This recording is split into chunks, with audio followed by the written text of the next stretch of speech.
In 1995, Terry Gilliam blew our minds once again with the science fiction hit called 12 Monkeys. It starred Bruce Willis and Brad Pitt. It's number 59 on our top 100 movies of all time. And this was an odd film, but holy crap, an unforgettable one as well. Yeah, you know, I remember going to see this in the theaters, and there was this great air of mystery about this movie. What is the 12 Monkeys movie? What is Brad Pitt, who is this incredibly handsome man, doing, playing a crazy guy with one eyeball that goes off to the right? I mean, he looks like Marty Feldman in this thing. I know. I was examined thoroughly. This is what I think really defines the movie, is the fact that Brad Pitt delivers such a convincing performance as a crazy, raving lunatic in this thing. And the first time you see him in the film, when he has a confrontation with Bruce Willis, I mean, you can almost see the envy in Bruce Willis's eyes as he's watching this young kid who is so damn good-looking. And I can say that as a straight man. I know a good-looking man when I see one. Brad Pitt is a good-looking man, acting his ass off and just selling it. I mean, it reminds me a lot of Leonardo DiCaprio's performance in What's Eating Gilbert Grape. You finish here, I'll meet you there. And if you forget one thing, I will have you shaved, sterilized, and destroyed. I read an awesome interview with David Fincher who talked about Brad Pitt kind of growing up in front of the camera, and it was roles like this that kind of transformed him from just being a pretty boy teen beat cover model to one of the most acclaimed and successful actors of a generation. There are lots and lots of people that really enjoy Brad Pitt for more than just being a pretty boy. Very few of us here are actually mentally ill. I'm not saying you're not mentally ill. For all I know, you're crazy as a loon. He over-delivered in this role, and I think there's just all of these great little dystopian touches all the way through this. And Bruce Willis, it's hard for me not to kind of get this entangled with Looper, you know, this performance and this time-bending mythology that's crafty. They do. And Willis is kind of playing an older, craftier version of the same kind of role in Looper almost. You aren't going to hurt us, are you, Mr. Cole? No, sir.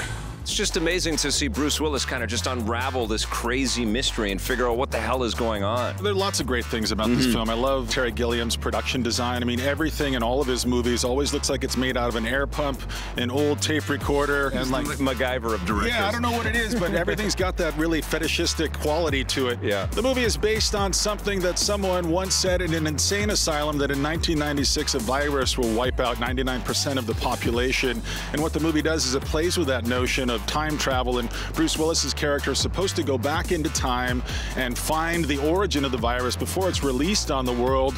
And it really toys with the notion of who's crazy, who's not crazy. Look at the way we perceive some of the people who maybe they're not crazy at all. Maybe they are from another dimension and they've come to visit us here in our dimension. I mean, you start to really think that all of this could potentially be possible, and that's the genius work of the film. Are you also divergent, friend?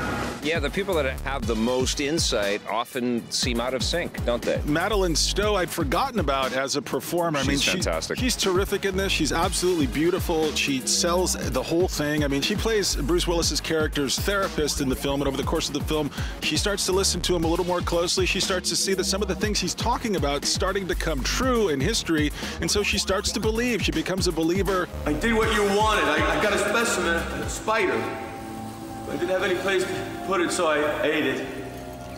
You can tell that there was a great deal of production assistance and support to build something really extraordinary here, and it's paid off. This is an incredible, unforgettable movie. I read that Gilliam gave Bruce Willis a long list of expressions he wasn't allowed to use in his film, because Willis at that point had become, He's you know, idiosyncratic, he would for sure. lean on the same kind of steely gaze. I can't even do it. But Willis abided by all of these things, and he does give a really self-effacing performance. I mean, this is a guy who's incredibly vain, who likes to look good in everything he's in, and in this movie he's drooling and his eyes are hanging open and he looks about as bad as Bruce Willis can possibly look. Medicated. And it's a brave, bold performance from him as well, and I don't think he gets enough credit in the rearview mirror for this movie. It's always Brad Pitt who we wind up talking about. Well, you know, it's great that we have Gilliam a couple times on this list at least. Congratulations to 12 Monkeys. You are number 59 on the top 100 movies of all time list.